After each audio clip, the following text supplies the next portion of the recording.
Bonjour à toutes et à tous, bienvenue dans les Fadas du sport. Nous sommes jeudi 23 août et nous allons revenir sur ce qui s'est passé hier, le mercredi 22 août. Hier, il y avait la deuxième partie des barrages retour de la Ligue des Champions avec notamment Liverpool qui s'était imposé 2-1 à Hoffenheim en Allemagne la semaine dernière.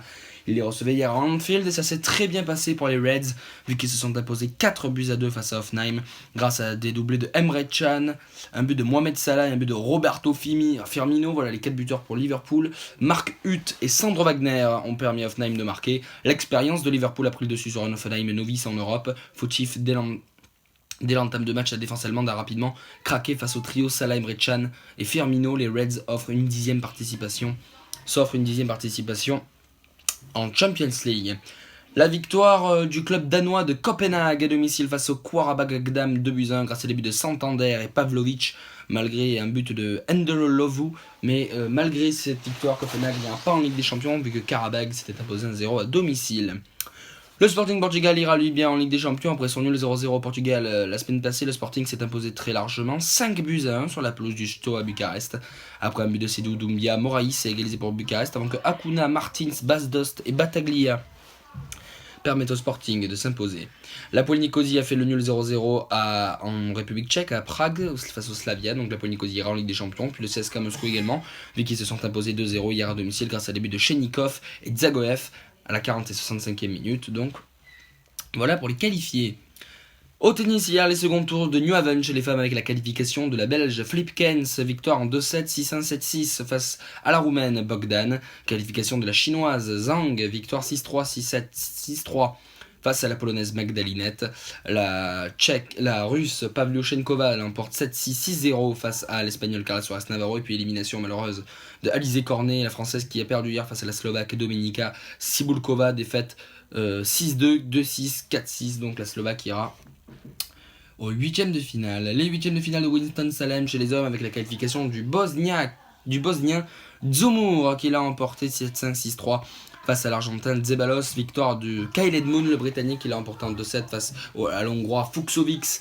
Steve Johnson, l'Américain, l'emportant en 2-7 face à l'Argentin Berlock. Victoire de l'Américain Fritz en 2-7 face à l'Italien Filippo Lorenzi. Jan-Lennard Struff, l'Allemand, s'impose en 3-7 face à l'Italien Andrea Seppi. Victoire de l'Espagnol Raúl Bautista Agut en 2-7 face au Chypriote Marcos Baghdatis.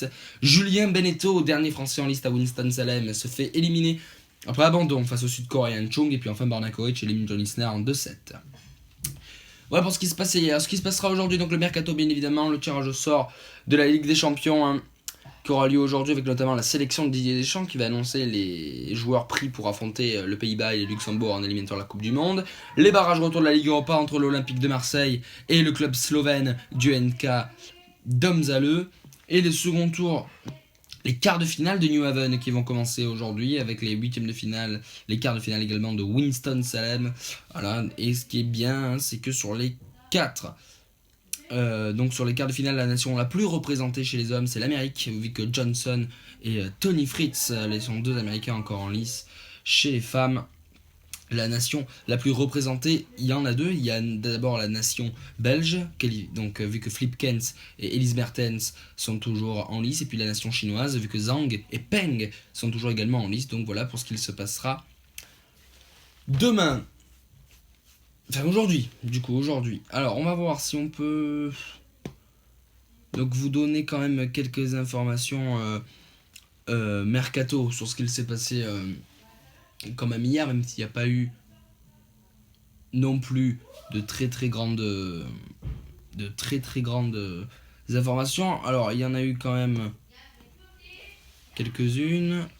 Alors notamment les informations en cas de départ de Kylian Mbappé vers le Paris Saint-Germain. Kasper Dolberg, Moussa Dembélé et Stefan Jovetic seraient les principaux dossiers examinés par l'AS Monaco.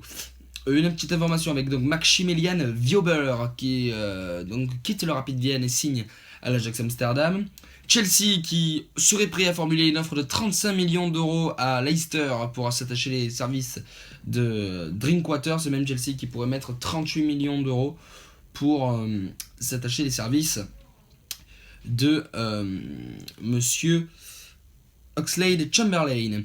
Une information concernant l'OM, vu que l'Olympique de Marseille serait intéressé par le milieu relayeur Anicet Abel, donc qui évolue Ludogorets Razgrad, club bulgare. Les Bulgares demanderaient 5 millions d'euros pour l'achat d'Anicet Abel, donc une information quand même, vu que c'est une source que l'OM pourrait prendre. Enfin, l'OM serait en train de formuler une offre de 30 millions d'euros pour Diego Costa, le joueur évidemment écarté par Antonio Conte du groupe de Chelsea, vu qu'il aimerait revenir dans son ancien club, l'Atlético de Madrid. Mais comme vous le savez, l'Atlético de Madrid est interdit de recrutement jusqu'en janvier 2018, ce qui fait qu'il ne pourra pas jouer pendant 6 mois. Il y aura donc peut-être une autre porte qui pourrait s'ouvrir, peut-être en signant à l'Olympique de Marseille. En tout cas, une de 30 millions d'euros était préparé par les dirigeants marseillais.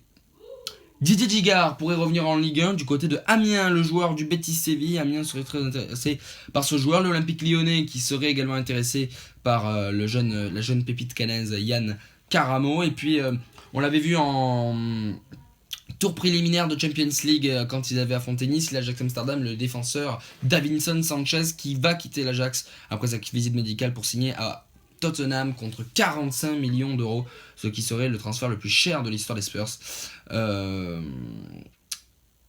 Donc, Monaco qui songerait à vendre Kylian Mbappé au PSG contre 150 millions d'euros, 50 millions d'euros plus un joueur. Donc Philippe Markovic a signé au RC Lens en provenance du Mouscron Pérovolse hier. Emmanuel Rivière serait proche de signer à Metz contre 1,5 million d'euros, également ça aussi à dire. Et puis Johnny Evans qui évolue à West Bromwich Albion intéresserait Manchester City qui serait prêt à mettre 26 millions d'euros dessus. Et Didier Ndong en fait pourrait revenir en Ligue 1 du côté de Lyon. Pour les autres informations, Kalika Koulibaly a signé au FC Nantes, Olivier Boscali est prêté par Nice à Nîmes, et puis enfin Willian qui serait pisté par le Barça, Claudio Beauvu lui serait proche de signer à Leganés. Voilà pour les principales informations.